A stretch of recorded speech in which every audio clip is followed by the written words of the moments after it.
I'm Nancy Showalter, and you're listening to Spirituality for the Politically Incorrect podcast.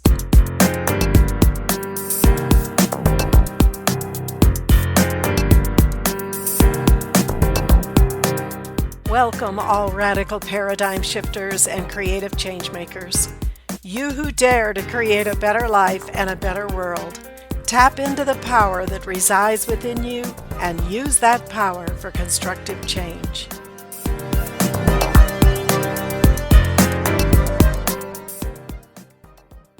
Hello, and welcome back to our series 10 Misconceptions That Limit You Reaching Your Full Potential. We are on Misconception 7. Reincarnation is not in the Bible. It is true, the word reincarnation does not appear in the Bible. However, we do have a couple of references that strongly indicate reincarnation. One pretty clear example is from an interaction Jesus had with his disciples that indicated reincarnation was an accepted belief by Jesus and the disciples. When Jesus saw a man that was blind from birth, his disciples asked him, "Who sinned that the man should be born blind, the man himself or his parents?" Well, the disciples would not ask this question had they not known about the law of reincarnation. And Jesus did not rebuke them for that question. They were fully aware that it was entirely possible that the man could be blind because of sins committed in his previous life, because there would be no other time that he would have committed them since he was blind from birth. If the idea of the man being born blind from birth because of sins in a past life was incorrect, Jesus would have corrected the disciples. He did this on a number of occasions. One particularly I can think of when someone said to him, "Good master, what shall I do to inherit eternal life?"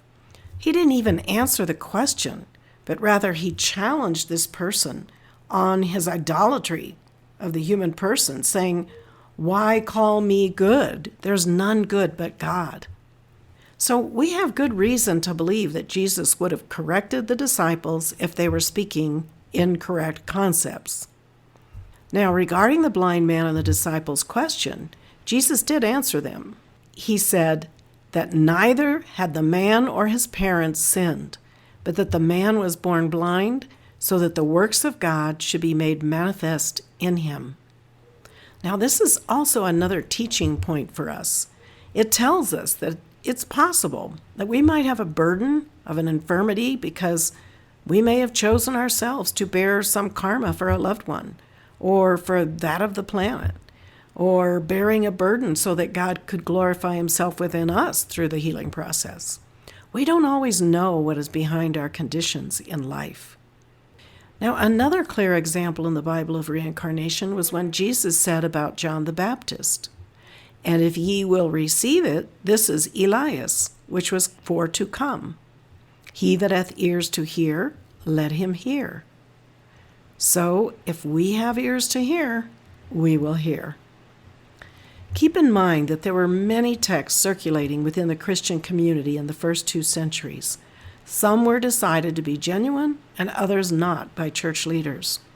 In 367 AD, the church father Athanasius chose the complete listing of the 66 books belonging to the canon of the church.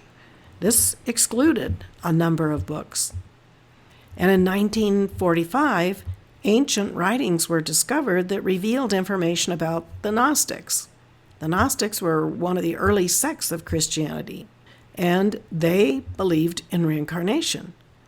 They claimed to have knowledge of Jesus' secret teachings handed down to them by the apostles. Now, the Gnostics were ultimately destroyed by the Roman Orthodox Church because they were branded heretical. Their writings, which included some of the books that were eliminated from the final Bible canon, these writings were destroyed, and their followers were burned at the stake. Burning them at the stake? Do you think that someone had a vested interest in keeping the understanding of reincarnation out of the Bible? Then there was Origen of Alexandria, who in the 2nd century was one of the most distinguished theologians for the early church. His writings included teachings of Jesus on reincarnation and the heavenly hierarchy. His books were widely used for more than a century, but at the same time they were being criticized. Well, by the 6th century, his writings were declared, again, to be heresy and condemned. So his writings were destroyed, and there's only a few remaining today. So we cannot claim authoritatively that reincarnation is not in the Bible.